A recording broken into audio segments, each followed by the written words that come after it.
Hello, my name is Katie and welcome to my video. In honor of Nonfiction November, I am attempting to post one nonfiction type video every single week. Today's is a nonfiction book haul. I was doing really well with not buying nonfiction because I'm trying to get my unread nonfiction down to a reasonable level. But then I thought, if you can't buy nonfiction during Nonfiction November, then when can you? So I went a little crazy, but I'm happy with my choices, and hopefully there will be some in here that interest you as well. First up is a book that I'm fairly excited about. I think it's actually more of an essay, but that is Twilight of Democracy, The Seductive Lure of Authoritarianism by Applebaum. I really enjoy listening to Applebaum. I've heard her speak several times on a variety of podcasts and things of that nature. I also follow her on Twitter, and I think she has a lot of valuable things to add to the conversation. She is a historian that is largely focused on the Soviet Union, and I actually think she lives overseas right now. So she has a different viewpoint on what's happening in America than a lot of other people do, because she can take kind of an outside view of it. This book is pretty much what it says on the cover, and I am looking forward to starting it. The next book I picked up is The Other Madisons, The Lost History of a President's Black Family by Bettye Kearse. I picked this up because this is the first time I'm hearing about this. I knew that, well, at least Jefferson had, a side of his family that was black, but I didn't realize that the Madisons did as well. So I think this will be a really interesting read, and I am looking forward to starting it. The next book I grabbed is kind of heavy. It's The Dead Are Arising, The Life of Malcolm X by Payne. I picked this up for several reasons. I'm actually going to put it down because it's very heavy. So, well, there's really no reason why any of you would know, but my husband is black, which means that my children will be black. What I am trying to do is fill my bookshelves with heroes and role models of all skin colors, because no matter how my child looks, as far as if they're white passing, if they're not, I want them to be able to go to the shelf and find somebody who looks like them and be able to read about the incredible things that those people accomplished in their life. So what I have done is I've started gathering just a variety of different authors. I have several Ta-Nehisi Coates, I have John Lewis, I have a book about Thurgood Marshall. This is my first one on Malcolm X. I'm less concerned about Martin Luther King at this point because I feel like you get a lot of that in school. Angela Davis is the next author I am going to be collecting works from. So if you have any recommendations for people of color who should be on my bookshelves, they don't specifically have to be black. They can be indigenous, they can be Asian, Middle Eastern. It doesn't matter. Just incredible people who maybe don't get as much attention as they deserve. So yes, please leave any of those recommendations in the comments, because I am actively looking to expand my range. In kind of that same vein, I bought The Organ Thieves, The Shocking Story of the First Heart Transplant in the Segregated South by Chip Jones. This surrounds organ transplants, specifically how they were done without the original owner's permission in a lot of cases, specifically if the original owner was black. This follows that exact theme. There was a black man and he sustained a head injury. He went to the hospital. He was later pronounced dead. However, while he was there, they took his heart without his permission and used it, gave it to somebody else. I am very interested to see what the discussion is going to be in this surrounding just the rights that people have to their own bodies. I'm fairly certain that I'm going to be horrified at times, but that's okay. If you've heard of this book, let me know how you felt about it, if you've read it or if you haven't read it and want to read it. It seems to me as though it's going to be having some similarities to The Immortal Life of Henrietta Lacks, which I have not read, but feel like maybe I should.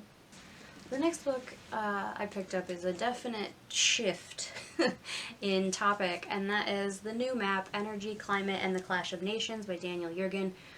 I believe the feeling that I was getting when I read the synopsis is that this has to do with climate change and how it's affecting politics. It might be a fairly heavy read, I'm not sure, but I am very interested in, well, one, I'm interested in how outside factors affect politics, but also how politics affect outside factors. And so I think this will be kind of a good look at both of those things. Next up is a little bit different. It's Sex with Presidents, The Ins and Outs of Love and Lust in the White House by Eleanor Herman. I have seen books regarding this with various royalty. There was one I was going to read, but then I heard a review from someone that I trust, and they did not care for it. So I'm going to try this one. It's probably a little more local to me anyway, since presidents versus royalty, I live in the United States, therefore I feel like a lot of these names are going to be more recognizable to me. And I also think it's fun when I read books like this. I like to ask my parents about certain situations that happened during their lifetime to see like how much of an impact it really had. Like, do you guys remember when this happened? Or was it actually not as big of a deal as they're making it out to seem? So I think this is going to be a lot of fun. The final book I bought, I actually have kind of a plan for. It is Human Diversity, The Biology of Gender, Race, and Class, by Charles Murray. I have, let me get it, where is it? The Bell Curve, which is Intelligence and Class Structure in American Life, Charles Murray co-authored this. This was written sometime in the 90s and was very controversial. I'm putting these down because they're heavy. Because from what I've gathered, basically they were saying that your race was a determining factor in your level of intelligence. And from what I can tell, they made assumptions and confused correlation with causation in a way that essentially made it very racist. I am never someone to just take other people's words for things, though, although a lot of people that I do really trust their opinions have said those things. But what I thought might be interesting is to read both in a very thoughtful way and kind of take notes and compare and contrast to see if this particular author's views have changed anytime over the last 20 or 30 years or whatever it's been. I don't know how much overlap there's going to be, but since they both kind of cover race, class, that type of thing, I feel like there is going to be some overlap. And so I think, let me know how you guys feel about this. I'm putting this down because it's heavy. But I think it might be an interesting video to read both and just compare them, and maybe also compare various conversations I've heard with Charles Murray and just give like an overview on who this person is, if his views have changed at all. I don't know. Let me know if you guys think that's a terrible idea. I know things can get really touchy when it comes to the subject of race, class, intelligence, etc.